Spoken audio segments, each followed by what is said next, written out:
Hi there, welcome back to another Drive and Talk with me, Ren. And in this video I want to talk about listening, especially listening to somebody in need, somebody who has experienced some traumatic event, or who's crying, or who wants to tell a story, who wants to complain, all of these things, right?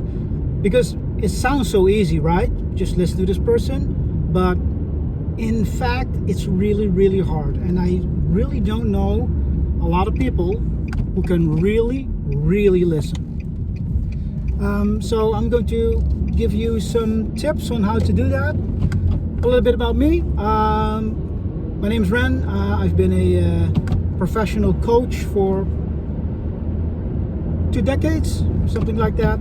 Also in my work, as a senior recruiter and as a confidant at work, I listen a lot. I listen professionally. So what I see happen a lot when people have to listen is simply that instead of listening, they want to talk. Here's what I mean. And I think maybe you can recognize yourself in this, right? You listen to somebody who's talking, telling you something, but you really want to give some advice, give some encouraging words, right? But in fact, if you're doing that, or you're trying to do that, you're doing it wrong, period. Okay, so maybe you think like, yeah, but I'm trying to help. You are not helping. And this is something I had to unlearn because, of course, I'm a man, you know, and men want to fix things, they want to do things. It's their ego, it's a natural thing. Sometimes for women also, but I believe for men more, a little bit more, has to do with our background, our DNA, and our hormones, testosterone, all of that stupid stuff. But I had to unlearn to give advice or to try to fix things. If you want to help somebody who is in need, who is, you know, grieving, who is sad, you know, frustrated, angry, and is talking to you, for some reason they picked you to talk to, whether it's your child, it's your spouse, it's your boyfriend, girlfriend, colleague, friend, whatever. There is a reason why they picked you to talk to or to vent to, right?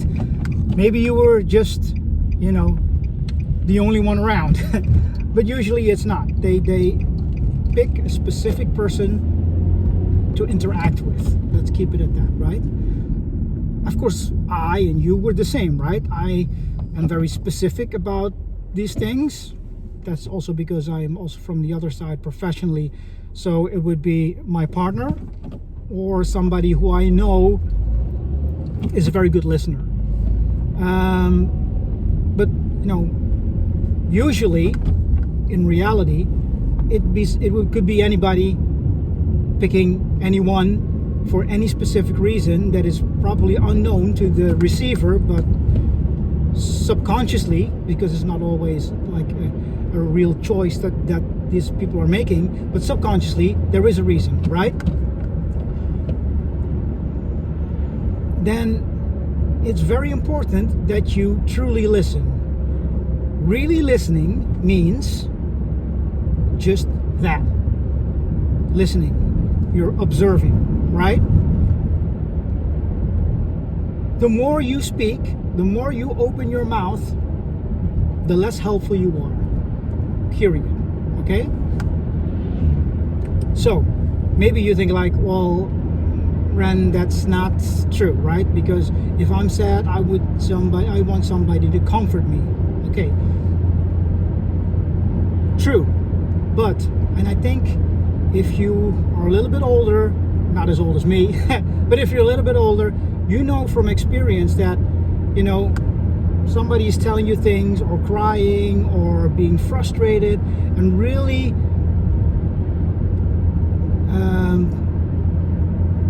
literally spilling their guts, like the expression, spilling their guts. It's like really summing up the things that went wrong, the things that he or she has done to him or her, or like summing it up, right? Now, instead of saying yes, or yes, that's definitely not good, or that those are just red flags or whatever, just try to shut your mouth and just listen. Do not speak, just listen, right? You will find that these people, they won't,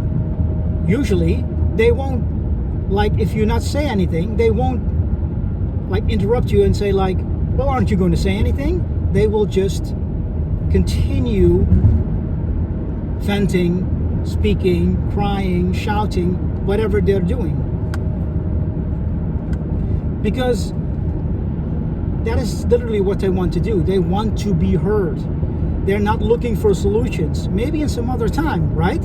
But if somebody comes to you and just literally spills their guts, here we go again, you know, all they want for you is to listen. And that's where the problem comes in, because that's very hard. Again, like I told you, I had to unlearn trying to give advice, trying to, you know, trying to help them by nodding or acknowledging, whatever. Here's the thing, and this is what I learned from doing this professionally.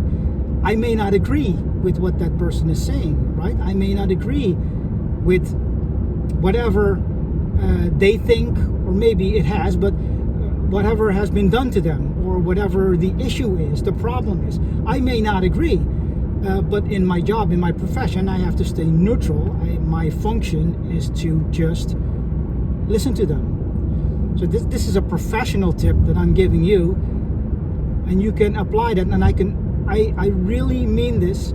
If you can learn this, and if you can do this, you will become so valuable to this other person, even if you don't know them and they're just strangers, whatever, or professionally, right? Usually they're just friends, family, you know, and they will value you so much because they will intuitively feel that you are listening to them and not trying to fix them or giving them advice or talking with them, right? Like, oh yeah, sure, yeah, that's definitely not good, or stuff like that. Just listen to them and just be silent.